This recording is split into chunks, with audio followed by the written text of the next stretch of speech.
Sekarang tanggal 24 bulan Februari 2025 dan sekarang pukul 20 lewat 21 menit. Bingung, Cuk. Saya juga bingung mau mulai video ini dari mana. Kita cek dulu mic. Oke, mic aman.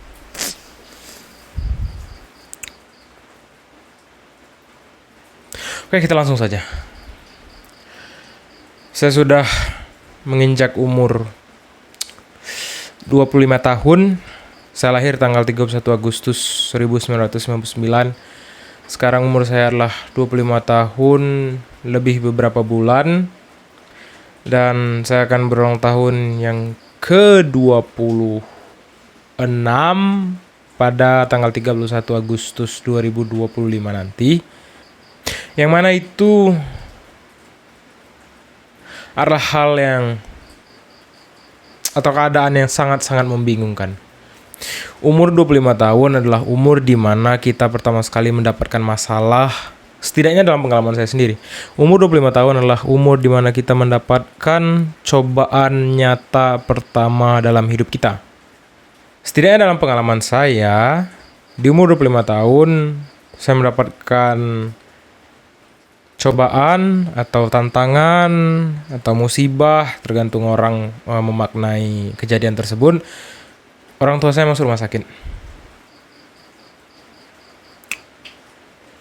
Di umur 25 tahun, saya juga pertama kali mengalami perasaan sendiri, lonely, di mana lingkaran pertemanan saya itu sebenarnya sudah kecil. Namun ditambah dengan semua perubahan yang terjadi, semua keadaan yang terus berubah, setiap orang memilih jalan hidup mereka masing-masing, melanjutkan hidup masing-masing, membuat lingkaran pertemanan baru, dan pada faktanya orang-orang yang tidak bisa atau belum mampu untuk melangkah dan membuka diri untuk pertemanan baru, orang-orang tersebutlah yang akan mengalami kesepian, kesendirian, dan merasa sepi setiap malam. Dan orang itu adalah saya. Di umur 25 tahun saya juga mengalami serangan kecemasan pertama kali, di mana saya mengalami serangan kecemasan tersebut di kamar ini, dan penglihatan saya hampir blur. Detak jantung saya mungkin hampir 150 sampai dengan 200 beat per menit. Badan saya gemetar, dan pada saat itu saya tidak tahu itu disebut dengan serangan kecemasan atau panic attack. Namun di saat semua masalah, semua tantangan, semua cobaan itu berkumpul jadi satu, dan saya belum terlalu mahir mengelola keadaan itu, meregulasi emosional. Saya juga belum selesai dengan diri saya sendiri, ditambah dengan semua kejadian-kejadian yang menumpuk. Akhirnya saya terkena serangan kecemasan. Di umur 25 tahun, saya juga pertama kali mencoba dan sampai sekarang konsisten untuk olahraga, yaitu lari. Lari adalah olahraga utama saya, di samping saya juga sekali, minimal seminggu sekali, dan belakangan ini juga agak jarang, calisthenics, pull up, push up, dips, leg raises, dan lain sebagainya. Di umur 25 tahun saya juga sadar bahwa dampak gizi seperti makronutrisi, protein, karbohidrat, mineral, serat itu penting dan itu sangat bermanfaat. Dan kita bisa lihat di kehidupan kita sehari-hari, orang-orang yang defisiensi protein, defisiensi mineral, defisiensi atau kekurangan vitamin itu termanifestasi dari visual tubuh mereka.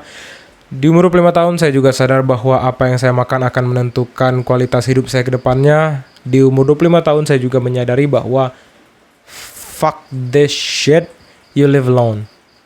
Kita lahir di dunia ini sendiri, kita akan menyelesaikan masalah kita sendiri, dan kesendirian adalah harga yang harus kita bayar untuk hidup di dunia ini. Di umur 25 tahun saya juga sadar bahwa saya adalah orang yang penuh dengan ketakutan, saya adalah orang yang overthinking, saya adalah orang yang jarang sekali menyelesaikan apa yang saya mulai, saya adalah orang yang bisa dibilang menurut standar sosial yang hampir tiap hari makin tak masuk akal, saya adalah pecundang. Di umur 25 tahun saya juga sadar bahwa hidup ini absurd. Saya juga bingung kenapa saya dilahirkan, saya juga bingung kenapa saya harus lahir ke dunia yang absurd ini dan apa tujuan saya lahir. Saya juga belum menemukan itu. Di umur 25 tahun saya juga sadar bahwa buku yang saya baca akan menentukan kualitas pikiran saya, kualitas dari cara saya berbicara, apa yang saya ucapkan, bagaimana cara saya merespon apa yang dunia tawarkan. Di umur 25 tahun saya juga menyadari bahwa memilih teman itu penting, membatasi pertemanan itu juga penting. Kita memilih teman bukan berarti kita orang yang sombong, tapi di umur 25 tahun saya menyadari bahwa bukan jumlah teman yang penting, namun kualitas dari teman tersebut. Alasan kita menghabiskan waktu dengan teman tersebut juga penting. Di umur 25 tahun saya juga menyadari bahwa apa yang saya pikirkan di kepala saya ini belum tentu akan terjadi di dunia nyata. Apa yang saya pikirkan, apa sisi negatif, sisi positif dari pikiran saya ini, itu 99% tidak akan pernah terjadi di dunia nyata. Overthinking hanya akan memperburuk masalah. Positive thinking juga akan memperburuk masalah. Terima sajalah apa yang dunia tawarkan serau mungkin, atau sementah mungkin, atau original keadaan itu sebaik mungkin kita terima, kita proses secara tidak reaktif atau tidak berlebihan. Terimalah keadaan tersebut seoriginal mungkin.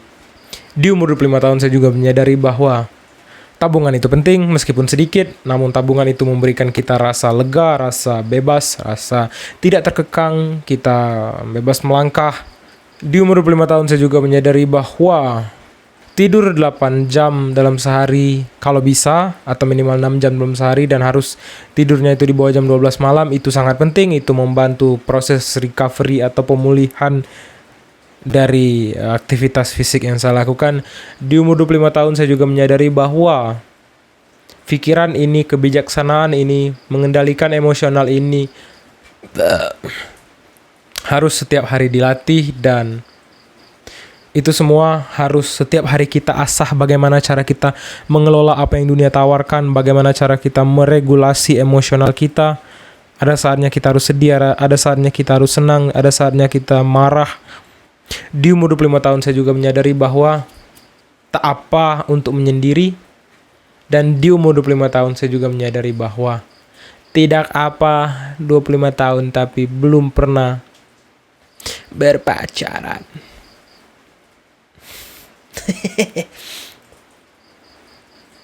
Di umur 25 tahun saya juga menyadari bahwa berbohong dengan diri sendiri itu hanya akan menyakiti diri kita sendiri. Mencoba untuk menjadi orang lain di muka umum itu sangat melelahkan. Mencoba untuk memenuhi ekspektasi orang lain demi kepuasan mereka dan agar kita diterima oleh orang lain itu juga melelahkan. Mencoba untuk pura-pura tersenyum di depan orang lain itu juga melelahkan. Apa tujuan dari mencoba untuk menyenangkan orang lain? Mencoba untuk menjadi orang lain? Mencoba untuk mengikis identitas orisinal kita hanya dengan pertukaran, yaitu kita akan diterima oleh circle tertentu yang mana belum tentu juga nyaman. Kita akan sadar suatu saat, cepat atau lambat, entah di umur 30, entah di umur 25, namun semakin cepat menurut saya semakin baik, bahwa mencoba untuk menjadi orang lain itu sangat melelahkan, dan orang lain pun tahu bahwa kita mencoba untuk menjadi orang lain sekuat, seberusaha mungkin kita untuk menjadi orang lain. Lambat laun kita akan capek, lambat laun kita akan lelah, lambat laun orang lain akan mengetahui bahwa kita tidak original, kita hanya memasang topeng demi topeng demi topeng untuk berusaha diterima di lingkungan tertentu. Mungkin karena kita selama ini tidak pernah merasa diterima, kita mencoba untuk menjadi orang lain, kita tidak pernah menerima diri kita sendiri untuk diterima oleh orang lain. Padahal orang lain juga tidak pernah menginginkan orang yang berpura-pura dan menjadi orang lain. Di umur 25 tahun bahwa saya menyadari tiba-tiba menangis di atas motor, lagi motoran malam-malam, lagi di pinggir pantai, lagi lari, lagi sendiri di kamar seperti sekarang. Tiba-tiba menangis itu adalah hal yang normal. Di umur 25 tahun saya juga menyadari bahwa menangis itu tidak berarti cengeng. Menangis itu adalah respons alamiah dari tubuh karena kita sudah lelah dengan situasi yang dunia tawarkan ini. Di umur 25 tahun saya juga menyadari bahwa metong atau suicide itu bukan opsi yang tepat. Hidup memang absurd, namun kita harus memberontak dan mencoba untuk hidup. Di umur 25 tahun saya juga menyadari bahwa mencatat setiap pengeluaran, meskipun itu hanya 1.000 dalam sehari, pengeluaran, pemasukan, itu adalah hal yang sangat-sangat bermanfaat karena akan memberikan kita helikopter view. Kemana uang kita keluar, dari mana uang kita masuk, berapa pengeluaran kita bulan ini, berapa pengeluaran kita bulan kemarin, berapa pendapatan kita, dan berapa sisa uang yang bisa kita tabung. Itu akan memberikan rasa aman, rasa kebersihan, atau ya rasa lega bahwa kita tahu uang kita ini lari ke hal-hal yang bisa kita kontrol. Mungkin itu teman-teman yang bisa saya bagikan di umur 25 tahun yang sebentar lagi akan menginjak umur 26 tahun. Dan jika saya dibandingkan dengan standar-standar TikTok atau standar IG atau standar dewa algoritma media sosial, saya sekarang sampah masyarakat. Saya belum lulus kuliah, saya juga kuliah 7 tahun lebih cuy. Saya pernah gagal di jurusan yang sebelumnya. Sekarang juga saya kuliah hampir 7 tahun. Tabungan juga dikit. Masih minta uang sama orang tua. Saya juga baca buku juga dikit. Pengalaman juga dikit. Pengalaman kerja apalagi. Teman dikit. Relasi kurang. Orang tua juga tidak privilege. Ibadah juga jarang. Hampir tidak pernah.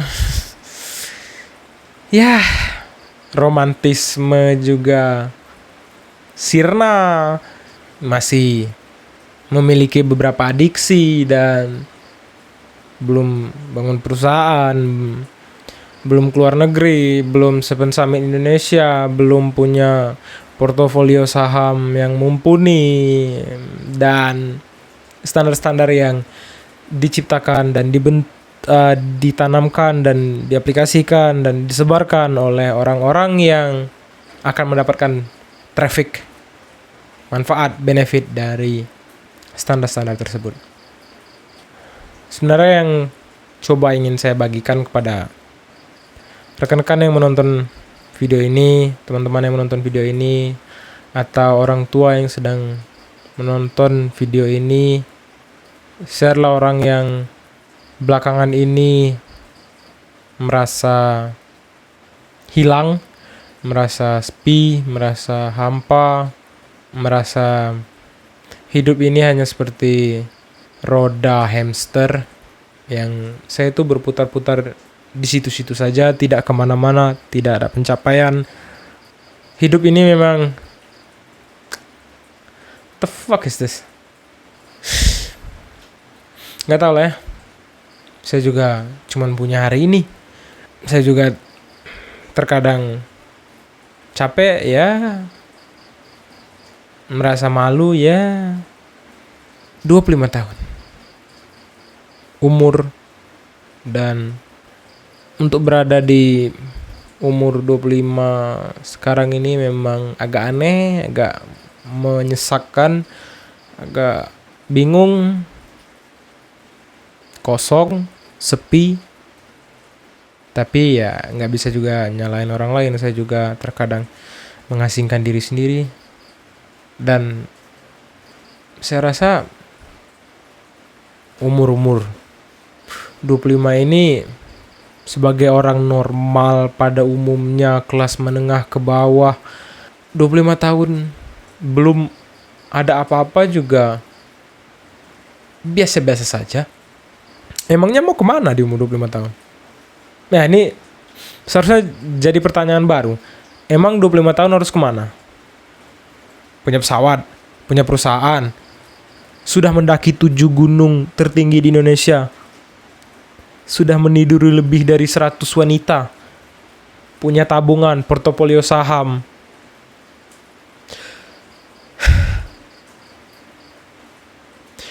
Semoga rekan-rekan yang sekarang berusia 25 tahun atau belum berusia 25 tahun atau sudah lebih dari 25 tahun tetap berusaha untuk melanjutkan hidup dengan tetap berusaha untuk menjadi lebih baik. Meskipun sedikit, meskipun susah, meskipun konsisten itu sangat melelahkan. Semoga rekan-rekan masih menemukan alasan untuk bangun besok dengan memperjuangkan apa yang ingin kita perjuangkan. Meskipun saya sendiri juga sedang mencari alasan kenapa saya harus memperjuangkan yang ingin saya perjuangkan ini, dan saya juga sedang berusaha untuk menjadi orang yang lebih baik. Terima kasih. Sampai ketemu di konten selanjutnya.